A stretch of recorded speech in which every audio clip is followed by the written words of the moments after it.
Greetings, Commanders! Minnie here, welcome back to another episode of Elite Dangerous Over Engineering! Today is the day that we finally finish the armor for the Imperial Annihilator. So today we're here to do 120 Grade 5 thermal-resistant armor upgrades. With some fancy, schmancy, really expensive new armor. So, let's get to it! Roll the intro!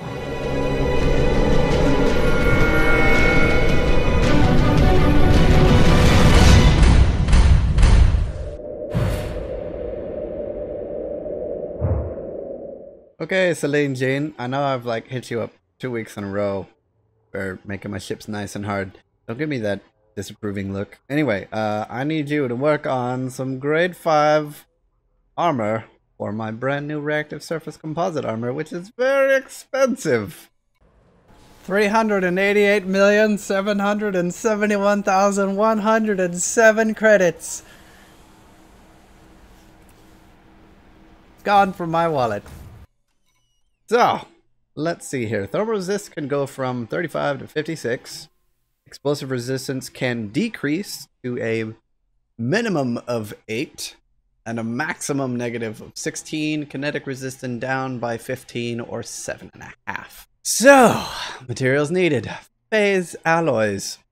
I actually got quite a bit of these from just blowing up ships in hazardous resource extraction sites, but you can also get them from the high-grade emissions, which also drop proto-heat radiators in a system, high population, and in boom condition. You can get proto-heat radiators there. So I got phase alloys and proto-heat radiators from just hunting down high-grade emission signal sources. The molybdenum, though, however, I had to run around on planet surfaces. Once again, a fantastic tool is the planetary body function on eddb.io. And then you can type in, let's say, your reference system. So let's say we're just searching for Earth. So Sol.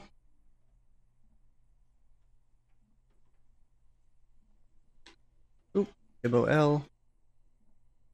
Molybdenum. And then find bodies. And this will give you a list of their concentration, distance, stuff like that. So by reference body, this will sort from closest to furthest. I went down and found the highest concentration within a certain distance.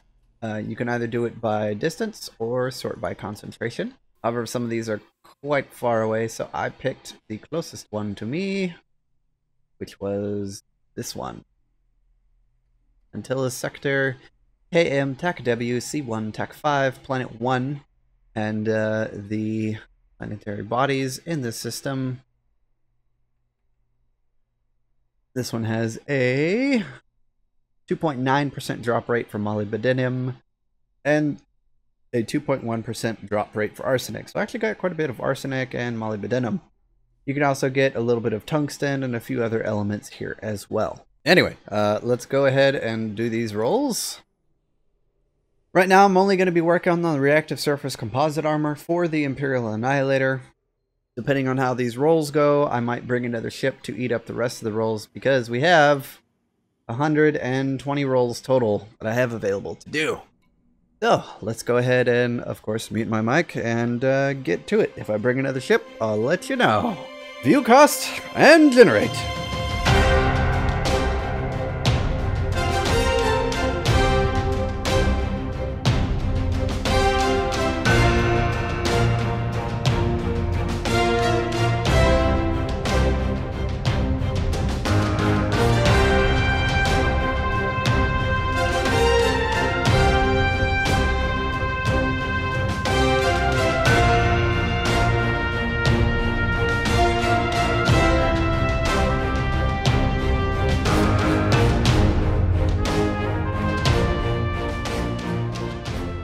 Okay, so I think I'm good with this particular upgrade for now. I have 40 more rolls. I'm going to go get some other ships. I'll be right back.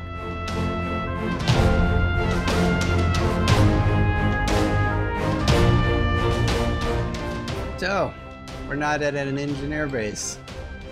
We're not in the Annihilator. We are in the oh my god lag Itano Circus. Why are we here? I'm not paying full price for reactive surface composite armor for this ship. It's stupid expensive.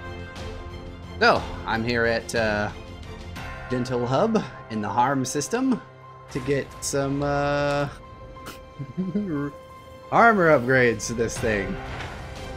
I'm gonna start using the cutter as a combat ship more and more. I should probably have armor for it. So right now we're using lightweight alloy bulkheads, which cost 0. However, if we browse the shop and look for reactive surface composite armor, it's 408 million. That's still really expensive, with no discounts at all. Now this is including the 15% off Leon Rui discount. Reactive surface composite armor for the cutter is 492,541,000 credits, but because I have elite rank plus the Leon Rui discount, I'm getting 17% off. So, yeah. So here we go, 408 million down the drain. Put that on my ship. There we go, 1400 base armor.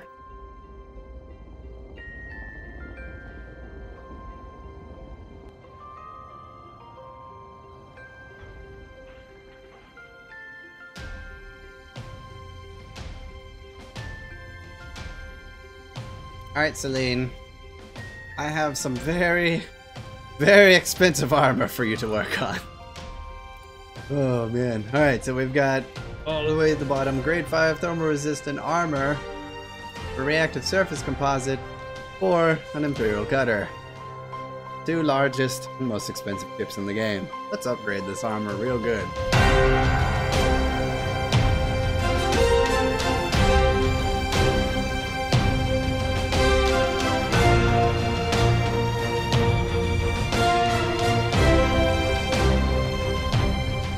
Okay, so we are back at Jameson Memorial. We have the upgraded Imperial Annihilator, and we have the upgraded Itano Circus. So let's take a look at the armor values and see what we came up with. For internal, reactive surface composite armor with a grade 5 thermal resistance armor. We got a 6% boost to the whole maximum, so I went from 250 to 265. Not great, but still good. Kinetic resistance was decreased by negative 13.19. That leaves it at 11.8% base resistance. Thermal resistance was negative 40, but it is now 56. So that gave it a plus 16.1% bonus. And then explosive resistance went from 20 down by 13.21 to give it a 6.8% total afterwards. Now let's take a look at the hull values and the resistances after the hull reinforcement video. So we're still going to be referencing the previous targeted build that I showed in the last video, and that's with the raw armor strength target of 4570, and then the explosive, kinetic, and thermal resistance values. As you can see, the explosive is here, kinetic, and then thermal. The absolute value. Another thing we're going to be paying attention for basically basing this ship versus the stock version of the Daka Daka gunship. Now, on this build, which is the theoretical and the target build, the armor is going to last for 6 minutes and 31 seconds. Now, if we go over to our current build, watch the armor will hold for 6 minutes and 23 seconds. We got very close to the targeted build. However, our actual value for explosive is better, kinetic is better, and thermal is slightly worse. So if I poke this, pretty good. So I got very close to my actual value. Not as good as I would like, and the actual armor value that I have now is actually more armor, but I don't have as much durability because of the changes in resistances. However, it's still very, very durable. So I'm hoping that this blend of explosive, kinetic, and thermal resistances is really going to help in the long run versus basically combat once my shields go down. So I'm hoping this is going to be very effective for the Annihilator for the future. One thing I may or may not take a look at is possibly modifying the hull reinforcement further to bolster that resistance value and therefore increase the total durability. These armor values are not bad. 46% on kinetic, 46.9 on thermal, and 44.9 on explosive. Total armor health, 4,597. Now let's move over to the cutter. Now, one thing to note, I have not added hull reinforcement packages to this ship yet. This ship is very much still a work in progress. I just can't seem to find a happy medium for the ship itself, getting the resistances where I want them. However, my kinetic, thermal, and explosive resistance on this particular build are all positive. Armor health is at its base level of 1400 with the reactive surface composite armor. So let's go ahead and take a look at the actual resistances, see what I got on the roll. Imperial Cutter, reactive surface composites with a grade 5 thermal resistant armor upgrade. We got a decrease of 14.72% on the kinetic resistance, dropping it down to 10.3. Thermal resistance was increased by 56.24%, giving it a plus 16.2% thermal resistance bonus increase. And then the explosive resistance was decreased by 12.8%, leaving my explosive resistance at 7.2%. Imagining that most likely with my internal slots, putting a class 5, a class 5, class 4 armor reinforcement, plus the core internal of also adding 2 additional class 5 armor modules, will give the ship some pretty hefty and very durable armor. So I think that's the soft plan right now for the Circus. But as of now, she's pretty much just a shield tank. Most of the internals on her when I bring her out are empty. But once I fully combat fit her, she'll be ready, I think, for some possible Thargoid action. Anyway, Commanders, this is Commander Mini for Elite Dangerous over Engineering. If you did like the video, please do like the video and feel free to subscribe. This is Mini, signing out.